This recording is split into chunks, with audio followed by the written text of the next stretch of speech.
नमस्कार।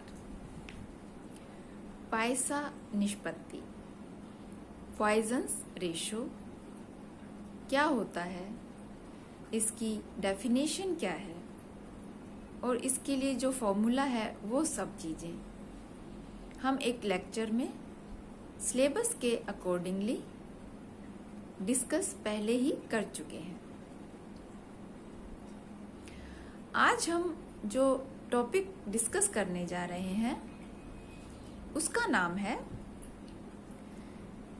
रबर की पाइसा निष्पत्ति ज्ञात करने की विधि। Determination of Poisson's ratio for rubber. मतलब हमारा जो फोकस होगा वो एक रबर के लिए पॉइजन्स रेशो डिटरमाइन हम करना चाहते हैं। इस मेथड को डिस्कस करने से पहले एक हम डायग्राम बनाएंगे, फिर उस डायग्राम के बारे में डिस्कस करेंगे और फिर हमें निकालना है पॉइजन्स रेशो रबर के लिए। मतलब हमारा जो मेन है एम है वो है एक फार्मूला डिराइव करना पॉइजन्स रेशो के लिए। तो सबसे पहले मैं आपको एक डायग्राम दिखा रही हूं, यहाँ पर आप उसे ड्रॉ कर लीजिए। जो डायग्राम आपको करना है ड्रॉ वो इस प्रकार से होगा। ए बी, तो ये एक नली है, पहले आप इसको ड्रॉ कर लीजिए। इसमें यहाँ कॉर्क लगा हुआ है, यहाँ कॉर्क लगा हुआ है, यहाँ पे इसमें द्रव भरा हुआ है। अब जब ये पूरा कंप्लीट आपने ड्रॉ कर लिया है, फिर आप इसमें इस तरह से एक छोटी नली ड्रॉ करनी है आपको, जिसको हमने सी का नाम दिया है। ए बी तो बाहर वाली है और सी ये जो नैरो वाली है, इसको हमने सी का नाम दिया है। फिर आपको ड्रॉ करना है एक स्केल जो कि यहाँ पर बनाया हुआ है।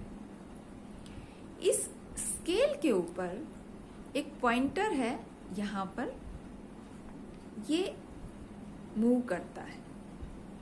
तो यहाँ पर हमने जो लिखा है वो लिखा है एस। और यहाँ पर देखिए एक वेट लटकाया हुआ है डब्ल्यू से। तो आपको ये पूरा एक सेटअप है डायग्राम फॉर्म में। एक बार इसको अच्छे से ड्रॉ कर लीजिए, थोड़ा समझ लीजिए, फिर हम इसको डिस्कस करेंगे।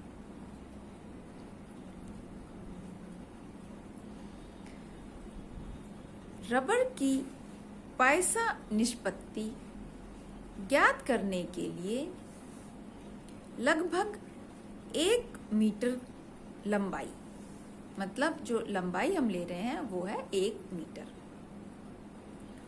और लगभग 3 सेंटीमीटर व्यास। यहाँ पर देखिए व्यास है, त्रिज्या नहीं है, तो हम ले रहे हैं डायमीटर।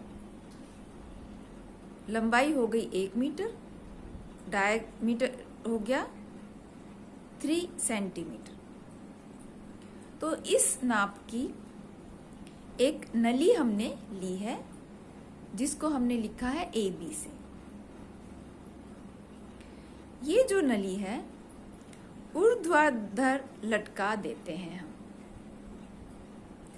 और रबर के दोनों सिरों को कॉर्क से टाइटली बंद कर देते हैं। मैंने आपको दिखाया था चित्र में, ऊपर और नीचे कॉर्क हमने लगाए हैं। ऊपर के कॉर्क से, या दूसरे शब्दों में यूं कहेंगे हम, ऊपर के सिरे के कॉर्क में एक कांच की सेंटीमीटर में अंशांकित पतली नली, जिसे हमने लिखा है सी, लगी होती है। ये वही है जो मैंने आपको चित्र में दिखाया था।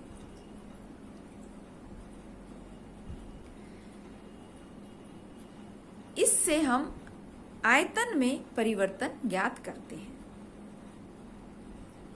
रबड़ की नली वह कांच की नली के कुछ भाग में हम पानी भरते हैं। नली के निचले सिरे में एक पलड़ा होता है जिसमें हम भार W रख सकते हैं। ये डिस्कशन कर रहे हैं हम। तो क्या होगा कि नली का जो विस्तारण होगा, उसको नापने के लिए निचले सिरे से जुड़े संकेतक S के सामने एक स्केल S भी लगा देते हैं। तो मैंने आपको चित्र में बताया था, हम एक स्केल लगा रहे हैं और उससे एक पॉइंटर या संकेतक जुड़ा हुआ है जो उस स्केल पर मूव करता है, और जब वो मूव करेगा तो हम उसकी रीडिंग इजीली कैलकुलेट कर सकते, ऑब्जर्व कर सकते हैं। तो ये था एक पूरा सेटअप, एक्सपेरिमेंटल सेटअप है। इसकी मदद से हम रबड़ की पॉइसन्स रेशियो या पॉइसन निष्पत्ति का मान, या फॉर्मूला, बल्कि यूं कहें फॉर्मूला हम डिराइव करेंगे। अब इसकी विधि आप लिख लीजिए। माना रबड़ की नली जो हमने ली है उसकी प्रारंभिक लंबाई कैपिटल L लिख लीजिए, कैपिटल L है। व्यास लिख लीजिए कैपिटल D के बराबर। वह आयतन लिख लीजिए कैपिटल V के बराबर। तो तीन चीजें हमने ले ली हैं यहाँ पर, और जो नोटेशंस लिखे हैं L, D और V, ये तीन हमने नोटेशंस इसके लिए चूज किए हैं। यदि नली का अनुप्रस्थ काट का क्षेत्रफल A है, ये भी हमने कैपिटल A ही लिया है, तो नोटेशन आप नोट कर लो, ये हमने इसके लिए नोटेशन लिया है। तो अब हम A का मान निकालना चाहते हैं। तो कैपिटल A का जो मान है, आपको पता होता है क्षेत्रफल का फॉर्मूला होता है पाई आर स्क्वायर, तो वहीं से हम A का मान कैलकुलेट करेंगे उसी फॉर्मूले की मदद से। तो ये हो गया A बराबर है पाई D/2 हो जाएगा त्रिज्या, और इसका स्क्वायर, तो ये हो गया पाई D²/4 के बराबर, पाई D²/4 के बराबर।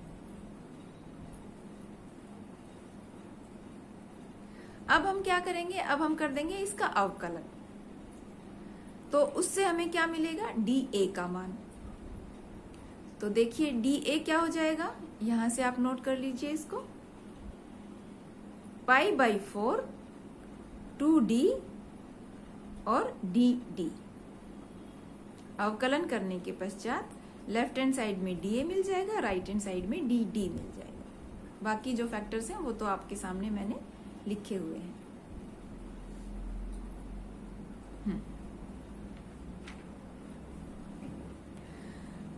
तो अब हम क्या करेंगे, वृद्धि का मान नोट करेंगे। मतलब कैसे कहेंगे इसको, भार रखने पर यदि रबड़ नलिका की लंबाई में वृद्धि, ये अब हम ले लेंगे DL के बराबर, आयतन में वृद्धि DV के बराबर, और अब अनुप्रस्थ परिच्छेद में कमी, वो हो गया DA के बराबर। लंबाई में वृद्धि होगी, आयतन में भी वृद्धि होगी, लेकिन परिच्छेद में कमी होगी। ये सारी बातें हम पुराने लेक्चर में डिस्कस कर चुके हैं। तो मतलब कहने का क्या है, जो नोटेशंस हो जाएंगे हमारे पास वो ये तीन होंगे, DL, DV और DA। ये तीन नोटेशंस हम यूज करने वाले हैं। अब हम मैथमेटिकली थोड़ा सा सॉल्व करेंगे इक्वेशंस। लेफ्ट हैंड साइड में आप लिखिए V प्लस DV। अब V नेचुरली कैपिटल है तो बार बार नहीं बोलूंगी मैं, आप लिख लीजिए V plus DV left hand side में। मतलब ये इस तरह से V प्लस DV। और इसके जो राइट हैंड साइड में मान आएंगे वो आप लिख लीजिए a माइनस डी ए, और ये तो हो गया एक ब्रैकेट में, और दूसरी ब्रैकेट जो गुणनफल में होगी वो लिख लीजिए l plus D L, v plus D V, a minus D A, l plus D L. अब आप इस इक्वेशन को सॉल्व कर लीजिए। तो हमें जो राइट हैंड साइड में मान मिलेगा वो आपने देख लिया, मैं फिर से बोलती हूँ, शुरू से बोलती हूँ। लेफ्ट हैंड साइड में लिखिए v प्लस डी वी बराबर है, राइट हैंड साइड में लिख लीजिए A L plus A D L minus D A L minus D A D L. अगर आपने ये पूरी इक्वेशन लिख ली है तो अब हम देखेंगे राइट हैंड साइड में पहला फैक्टर। पहला फैक्टर है a डॉट एल, मतलब a और l का मल्टीप्लिकेशन। अब a l क्या है? v के बराबर है, और v क्या है? प्रारंभिक आयतन के बराबर है। तो आप लिख लीजिए इस तरह से।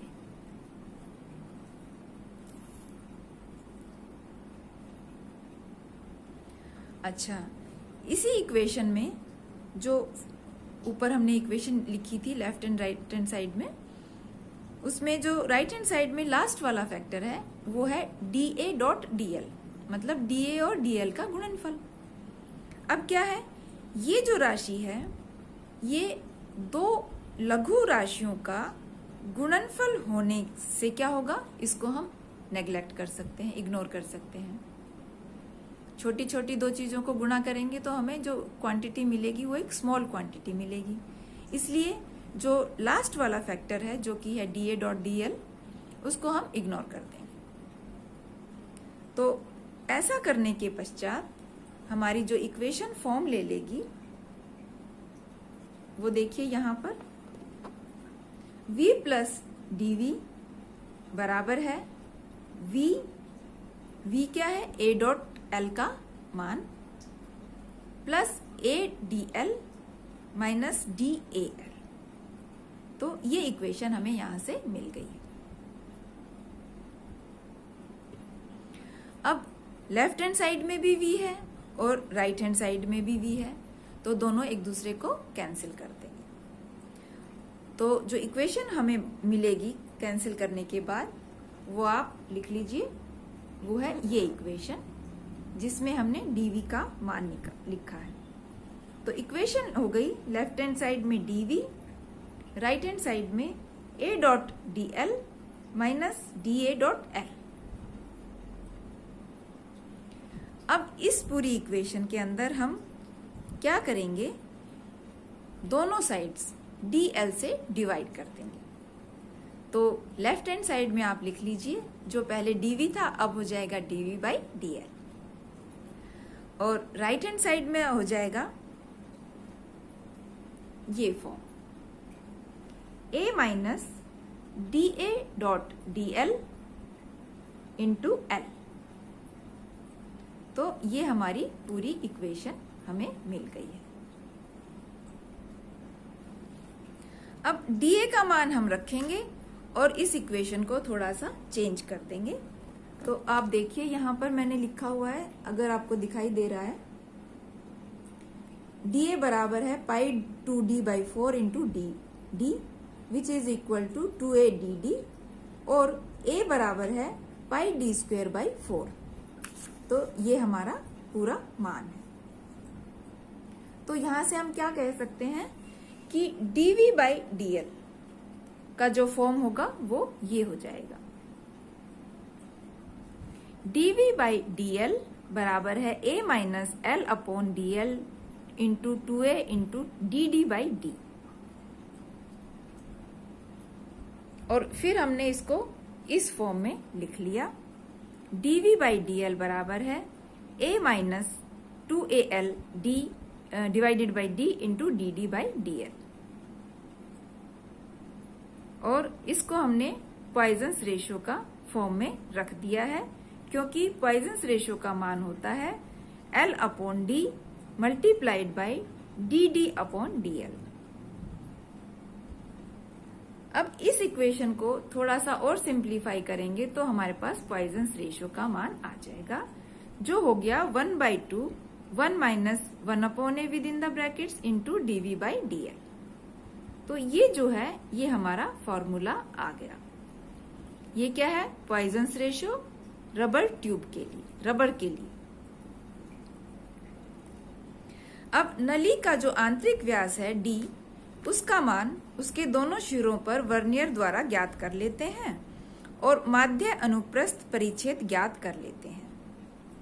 प्रत्येक बार थोड़ा ठहर कर नली के पानी का तल पढ़कर आयतन में परिवर्तन dv और संकेतक s की स्थिति पढ़कर लंबाई में संगत परिवर्तन dl ज्ञात कर लेते हैं। dv और dl में एक ग्राफ एक सरल रेखा होती है। रेखा की प्रवणता या स्लोप माध्य dv बाई dl का प्रदर्शित करेगी और इसका मान हम इस इक्वेशन में जो फॉर्मूला हमने डिराइव किया है रख लेंगे और हमें पॉइजन्स रेशियो का मान मिल जाएगा।